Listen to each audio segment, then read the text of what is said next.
मैं डॉक्टर रेखा जोशी वित्तीय संस्कृत क्लासेस में आपका हार्दिक अभिनंदन करती हूँ। बोर्ड स्पेशल में हम लोग बोर्ड के जो आपके जो ग्रामर है उसका रिवीजन कर रहे हैं। उसमें हम लोगों ने संधि पढ़ ली, उसमें स्वर संधि, व्यंजन संधि, विसर्ग संधि कर ली। आज से हम कारक पढ़ेंगे क्योंकि कारक भी आप लोगों के आते हैं उसमें, तो वो भी इम्पॉर्टेंट है, तो कारक पढ़ेंगे आज। तो फिर अब पहले आपने संधि याद कर ली होगी अच्छी तरह। देखिए मैं बार बार मैं याद दिलाती हूँ आपको, क्योंकि एक साथ नहीं हो पाता ये संस्कृत ग्रामर, धीरे धीरे धीरे आप सब लर्न जाएगा। फिर चलें करें आज का कारक प्रश्न शुरू। चलिए देखिए बोर्ड स्पेशल के हिसाब से पार्ट 7 है कारक, कारकम, है ना। कारक किसे बोलते हैं? केस, ठीक है। इंग्लिश में जैसे केस कहा जाता है वो कारक है। अब इस कारक शब्द की कैसे व्युत्पत्ति हुई, कारक शब्द कैसे बना, है ना, इसके लिए हम वही ग्रामर के हिसाब से चलते हैं। देखिए इसकी व्युत्पत्ति कैसे हुई। इसमें क्री धातु है और उसमें कर्ता अर्थ में नुल प्रत्यय लगा है, नुल प्रत्यय। ये तो उस नुल में से क्या होता है, रे और ले की संज्ञा हो जाती है, सिर्फ वो शेष बचता है ना। तो कैसे होगा, क्री और वू, इस तरह से हुआ। फिर नकार और उसकी संज्ञा होने के बाद वू को अक होगा, एक यू आर नाटू करके एक सूत्र है, उससे इस वू को अक आदेश हो जाएगा। और जब इसको हम वो करेंगे तो और इसकी आदि वृद्धि भी होगी।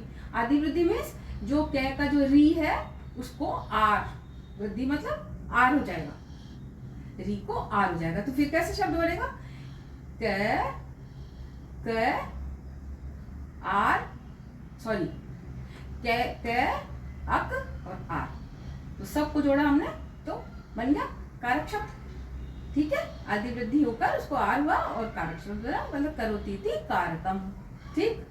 अच्छा अब क्या, वाक्य में क्रिया के साथ जिसका सीधा संबंध हो उसे कारक कहेंगे, ठीक है ना। जैसे बालक पठती, तो यहाँ बालक का सीधा संबंध क्रिया पठती क्रिया से है, यहाँ पठती क्रिया का सीधा संबंध बालक से है, इसलिए वह कर्ता कारक है। अन्य विभक्तियों में भी, अन्य जो ये कारक है वो विभक्तियों में जो हम इसका विभाजन करते हैं ना, उसके हिसाब से अन्य विभक्तियों में भी यह कारक चिन्ह होते हैं। कैसे, अब कारक चिन्ह कैसे, कारक हम 6 प्रकार के कारक होते हैं। एक होता है कर्ता, कर्ता मतलब करने वाला, नॉमिनेटिव, उसमें हम प्रथमा विभक्ति लगाते हैं और उसका चिन्ह होता है ने, जैसे राम ने कर्ता हो गया। ऐसे दूसरा जो है वो है कर्म एक्यूसेटिव जिसे बोलेंगे हम, उसमें द्वितीय लगेगी और को शब्द होता है, जैसे पुस्तक पूरा, ठीक है।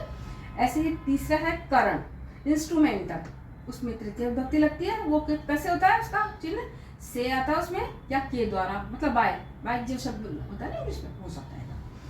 चौथा होता है संप्रदान कारक, संप्रदान कारक कैसा, डेटिव, डेटिव में चतुर्थी विभक्ति, और वो किस लिए आती है चतुर्थी विभक्ति, चतुर्थी विभक्ति आएगी को और के लिए अर्थ में, उसको, उसके लिए, इस तरह से।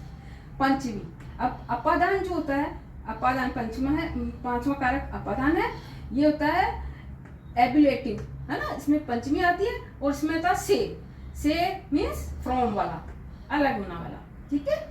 अच्छा अब छठा है अधिकरण, ये होता है लोकेटिव, लोकेटिव शब्द होता है, इसमें सप्तमी विभक्ति आती है और ये कब आता है, एक तो में, पे या पर, ये शब्द होंगे तो आपको सप्तमी विभक्ति लगानी पड़ेगी, अधिकरण लगाना पड़ेगा, ठीक है। अब क्रिया, क्रिया से जिसका सीधा संबंध नहीं हो, मान लो सीधा संबंध नहीं है तो वहां इसे, अगर नहीं है तो कारक नहीं होगा। जैसे षष्ठी विभक्ति होती है ना, संबंध कारक, जेनेटिव, षष्ठी विभक्ति लगती है उसमें और का की आता है, क्योंकि उनका संबंध सीधा क्रिया से नहीं हो रहा, ठीक है।